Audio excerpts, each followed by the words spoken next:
The structure of the dollhouse is complete. It is now time to fill it with furnishings. I felt inspired to dress the windows first, and I decided to do the whole house at once. So in this video, I'm going to show you 4 different window dressings. Because of the chosen wallpapers, I'm doing this house in the 1960s period to reflect the time in which I was a child. I want it to be a typical traditional New England home. Perhaps in a way, I am reliving my childhood. There is one particular home where I loved spending time with my best friend in her grandmother's home. We called her Pa. This home is not laid out the same, but I want it to feel similar to that house where I made beautiful memories spending time with my childhood best friend. This house is taking me back to simpler days with memories of eating toast of homemade bread buttered with homemade butter that we helped Pa make on a Saturday morning, eating fresh vegetables that her husband had grown in his garden. I have fond memories of picking berries with my friend, and then Pa would bake them into tarts for us. I want the living room to be a more elegant room, as I remember Pa's living room was a special room, where she would sit in front of the fireplace and crochet while Yvonne and I would be playing games on the floor. It was during those days of getting to spend the night at Pa's house that I admired the dollhouse she had that was set in one of the 5 bedrooms upstairs. We were not allowed to touch it lest we break it when we were very young. But as we grew older, she did eventually allow us to play with the dollhouse. I never had a dollhouse at my house, so it was pretty special to be able to play with that dollhouse. I did try to make a cardboard dollhouse when I was a child, but I didn't have all the wonderful papers and tools that I have available to me today. Some fabrics that might work for each room. These for making bed covers and pillows, and I thought this print would look nice with that room, and maybe some white curtains since we have such wild wallpaper, and a little bit of pink lace, and this color I thought would look good for, I don't know, bed skirt or throw pillows or something. And then for this room, the colors of the wallpaper, I really like this print here. I thought that looked really good. I think it would fit. Sort of a pink. It's got a little bit of green. There's some green in the wallpaper here. And probably I'll go with some of the beige, kind of a cream colored curtains. And I got some eyelet lace, or that for the curtains, or that could be a bed skirt, or this could be a bed skirt. We'll make the this color's kind of bold, but I thought if I overlay some lace on it for a throw pillow, it would soften it some. So these are the fabrics I picked out for the master bedroom. And now for the living room, I was thinking of green drapes, maybe a chair. I have more fabric of that. And this for the sofa. That print might work fine for a sofa. And here, this little lace, I thought it might make a nice little valance for the windows. Because maybe I don't really want a curtain, but I could make curtains out of this or that. Or maybe I might make like a table covering. So I'm going to make curtains, and I've got my colors picked out to go with the rooms, and we're going to begin decorating or dressing up the house. And I think I'm going to start with curtains for each room. I have a cat who wants to join me in my activities. This is Carlotta. Carlotta, say hello to the camera. They always join me. One or the others. The other ones are sleeping, taking their nap. she's on a different schedule, I guess, because she's older. See, I have these bamboo skewers. I could use them for curtain rods. So I looked through my beads that I keep for making baskets to see what beads I could use to put on the ends of my curtain rods, and I've selected these for the master bedroom, these for the living room, because I want this is the color that I want the curtain rods to be, and this for the children's room. They're square blocks, and I made sure that they each would fit on my bamboo skewers. Now I have to cut my bamboo to fit each of the windows. These are the glues I used for this project. Tacky glue is an all-purpose glue, wood glue for gluing beads on the rods, and fabric fix for gluing fabric to fabric, such as gluing the tie backs and adding a lace topper to the curtains. First thing I'm going to do is I'm going to measure my windows and figure out what length of fabric that I need for each window and cut the fabric for the furniture into the attic, and I measured and cut all of the curtain pieces that I need for each room and the valance for the kitchen. Now it's time to do a little bit of sewing. Hello, my friend. You're my little special cat, right? You're the special one. I did all my sewing for each set of curtains before moving on to the next step, because I had to change locations because my sewing room is in the guest room, and where I'm working on the crafting part of the dollhouse, I'm actually doing it in my dining room, on my dining room table. I tried to make the smallest seams on my curtains, folding the fabric over twice and finger pressing before stitching the side seams. To save time and thread, I sew each piece consecutively without cutting my thread, just making one stitch between.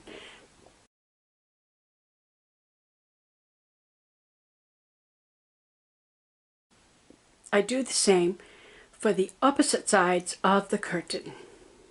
Since my sewing machine is raised from the tabletop surface, I make sure to have the next piece already finger pressed before sewing the previous one. When my crafting cottage is completed, I will have a table that my sewing machine will set even with the tabletop surface, and will be able to recess it under the tabletop when not in use, so that I can use the surface for other purposes. Once both sides have finished edges, I separate them with scissors. I am sewing tie backs for the curtains in the girls' room. I fold in both raw edges to the center of the strip, then fold the strip in half, bringing the two sides together, then make one line of stitching to secure the layers in place. Later, I will cut the band in half so that I have two, one for each panel of the curtain for each window. I am a seamstress and a firm believer that ironing things makes everything just turn out better. In the case of curtain panels, it helps to flatten them, so I iron all the pieces, including the tie backs. I also press the top casing that I plan to slip a rod through. On these white calico curtains, I did not sew the top casing, only the bottom hem. In hindsight, I wish I had sewn them, because it was much harder to work with when it came to the part where I attached it to the rod. The other curtains for the master bedroom was very easy to work with because I did sew the casings. You will see the difference later. When hemming, I clip the corners to reduce the bulk on the corners. I had the dollhouse near me on my sewing table so that I could check the length while I was hemming. And of course, my favorite cat had to come visit me for a little petting. I know a lot of people that make dollhouse curtains glue them and they don't sew them. But I prefer sewn curtains. In my opinion, it makes them much easier to manage, especially when we get to the next step of the process. When making curtains, you're only doing straight stitches. What's so hard about that? I try to make sure both my panels are the same length. For the master bedroom, I added a small lace trim because the panels were kind of plain. For the living room, I wanted something a little more fancy. I wanted pleated drapes. The fabric I chose for its color, it's a heavier fabric. Drapes usually are heavier fabrics. But when making dollhouse curtains, doll clothes, and furnishings, it's easier to use thinner fabrics. I didn't have much choice because I was trying to coordinate the drapes color with the sofa that I'm planning to make. I make 3 vertical stitches at the top of the drape, sewing about an inch down from the top. I start with the center seam, then fold in half from the center to the outside to make the second pleat. And I do the same for the other side, so that I have 3 pleats. Okay, I've sewn my curtains and they're temporarily on a rod. As you can see, they look kind of flat. And I need to gather them. They look, because there's not enough weight to them, they hang really flat. And so I need to be able to create some natural wrinkles and folds so they look more natural. And see how the bottom, because of the thickness of the hem and this lace, it wants to lay flat. So I've got to fix this so that it will look more natural. So I'm going to mix up a solution of cornstarch and water so that I can stiffen the fabric and pin it down and let it dry in the position that I want it. And I will do that with each of the curtains. Half a cup of water, a heaping teaspoon of cornstarch, put it in a jar. And this is just the easiest way to mix it up.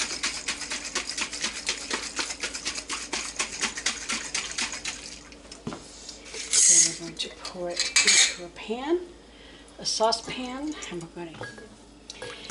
This mixture is going to make a fabric thickening mixture. You can buy product in a craft store for fabric stiffening.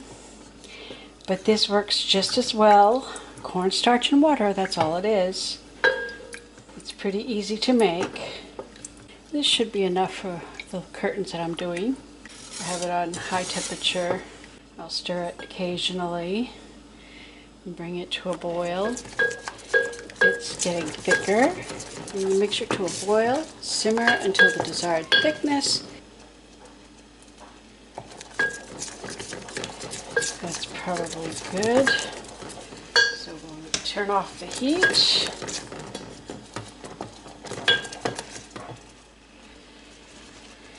And I'm going to pour it into my jar. It's a wide mouth jar, so I can get my hands in here. Now right now it's a little bit hot to use.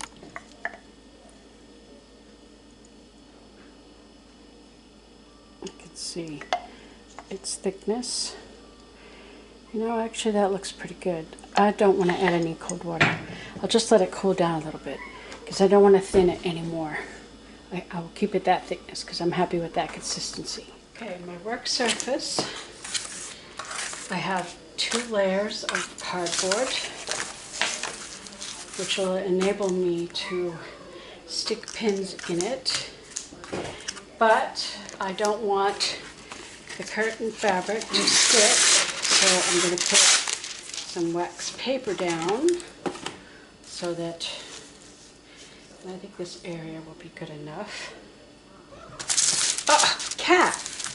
Of course, cat.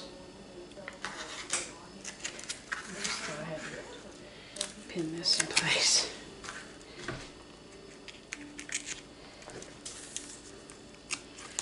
Okay, so I have my solution, and what I'm going to do, I'm going to take my curtains and I'm going to put them in the solution so that they are thoroughly immersed.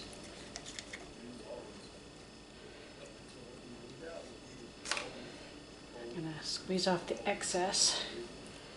It's still a little warm. Well, I need 2 of them, so let's get 2 of them. Just want to make sure that this is good. You can also squeeze it like this to get the excess off. Yes, it's very messy. Wipe off any excess. Right, I need to grab my curtain rod. I slipped the curtain rod into the casing of both panels.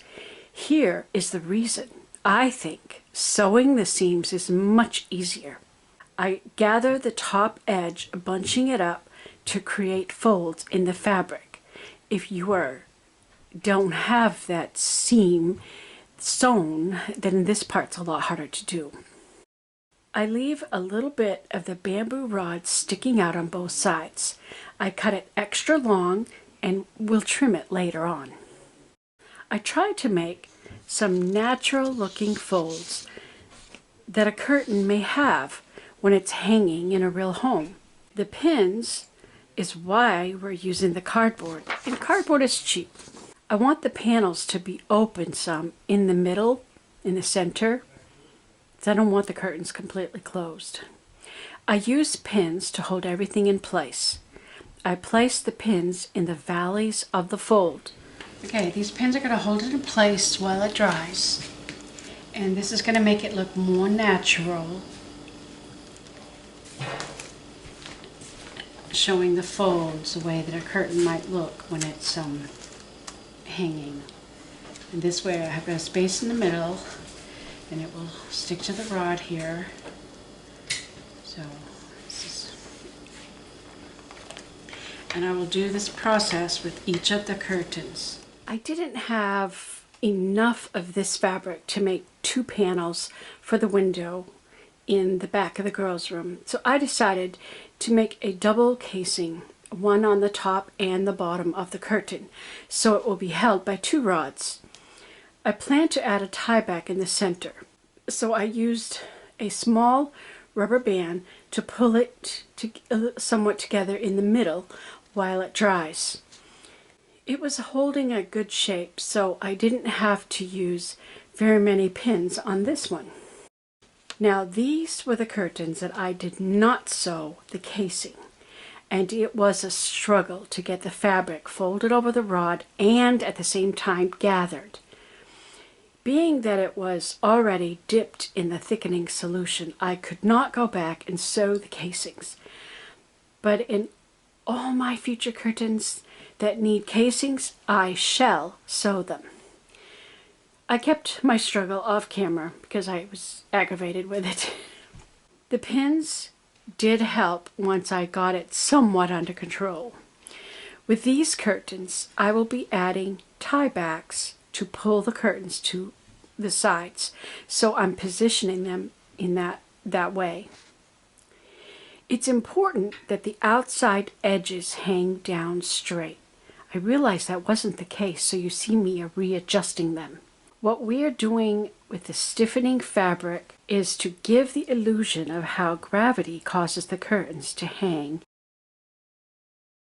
When it dries, the fabric will remain in the position. You can see the difference. These are the drapes just sewn and how flat and limp they look. Here I'm putting the pleats in so that they look like drapes so that they'll hang straight. Now these ones I'm not putting on the rod because I haven't quite figured out exactly how I'm going to do that, and I might make a valance for the top of them. So I'm still trying to figure out what it is I want to do with them. So I'll probably, once they're dried, I'll probably just glue them to the rod. But I'm also thinking about making a valance, so using the skewer kind of helps me to form the little pleats.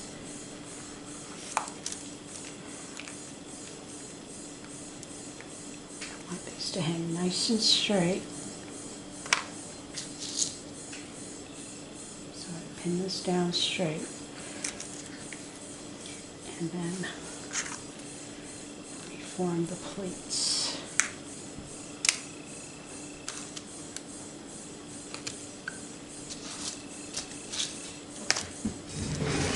Using my quilting pins.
Slide that a little bit closer. I want it to be a little straighter.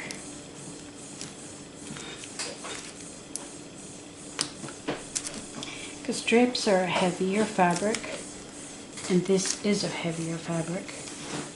So they must look like they hang down very straight so that they look like drapes.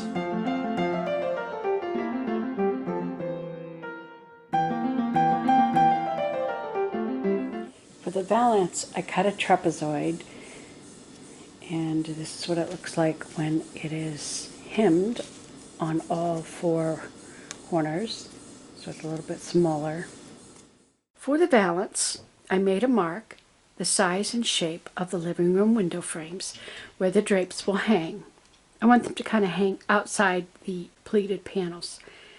I drew the mark in black marker so that it could easily see through the wax paper. I soaked the valance thoroughly in the fabric stiffening solution. Placing the smaller edge at the top, I begin making an accordion fold. The first pins I put in do not go through the fabric, but on the corner where I want the fabric to fold over or to drape over. Then I start positioning the downward arched folds in the center. I realized that I needed a pin on the outside of the corner to help hold the fabric in place. Then I used pins to hold my folds as I wanted them. The inside of the part that's hanging down needs to hang down straight. I did kind of flare out the folds on the outer edge, and I think that looks pretty cool. I let all the curtains dry overnight before removing the pins. I had very little trouble removing the curtains from the wax paper, as you can see here.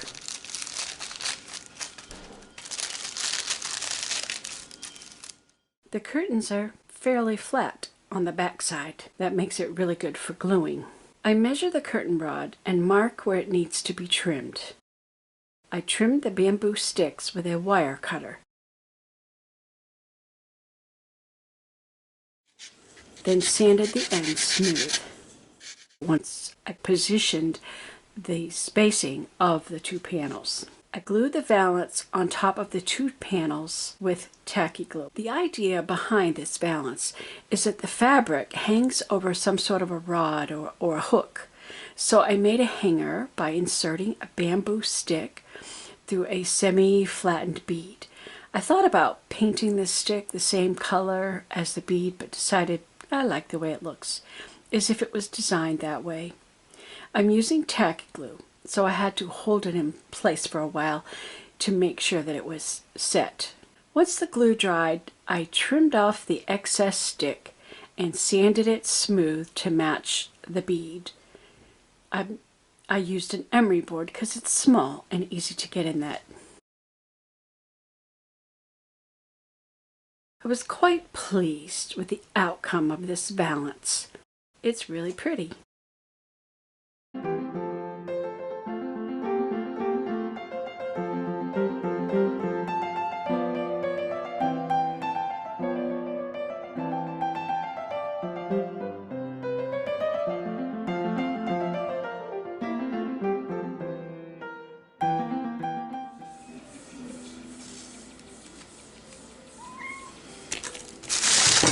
Cat. I needed to trim the lace topper a bit with my tiny scissors before gluing with Fabric Fix. The lace topper added a nice touch to the curtain.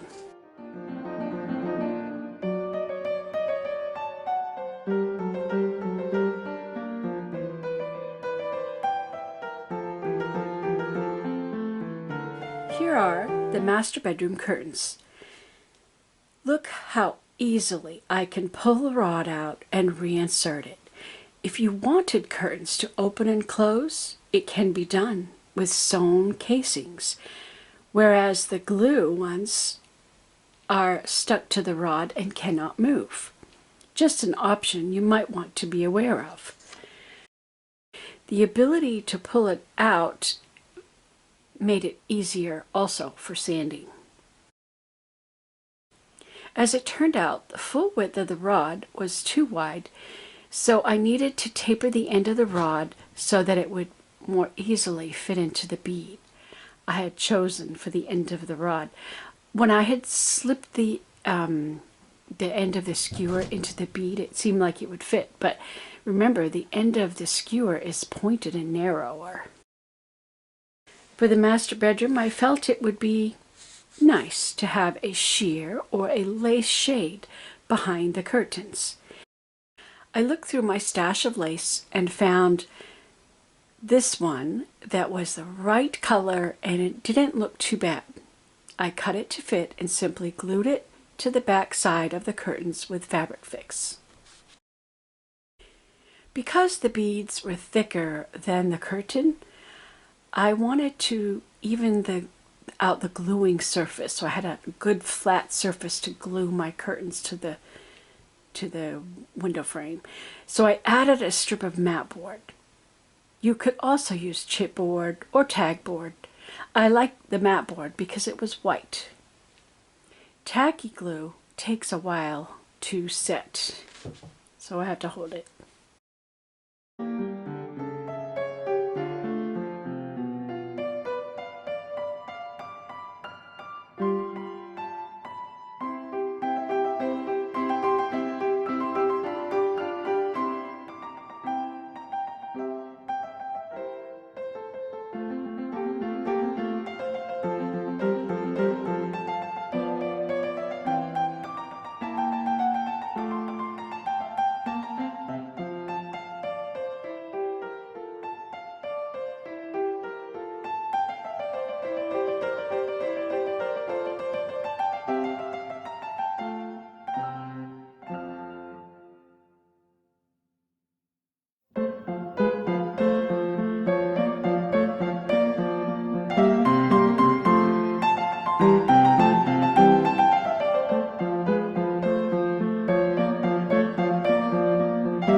Now for the living room drapes. I did not use a curtain rod for them. What I did was glue a narrow strip of mat board on the back so that it could be placed just above the window frame. If you wanted to put up curtains temporarily, if you're one who likes to change things up, you could just leave it like that. But I glued it in place because this is a house that's going to be played with children, and I didn't want the curtains falling off.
Using a piece of foam core and a piece of mat board, and I'm going to glue these two together to create my valance that I'm going to use this piece of lace on. So I'm going to glue my valance to this strip.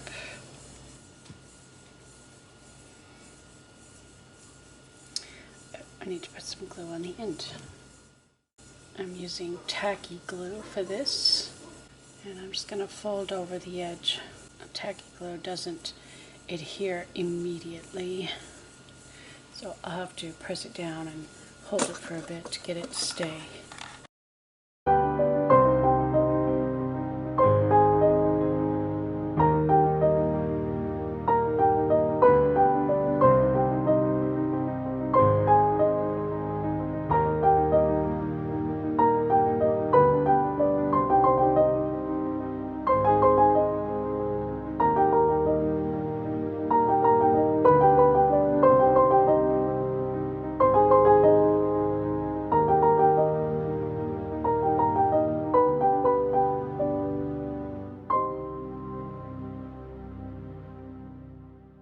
I hope you got some help or perhaps some inspiration from this video.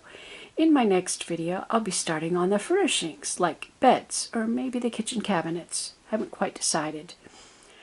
I hope you will follow along as I fill up this house to make it a livable place for the doll family that I will also create that shall live in this dollhouse home. Thanks for watching.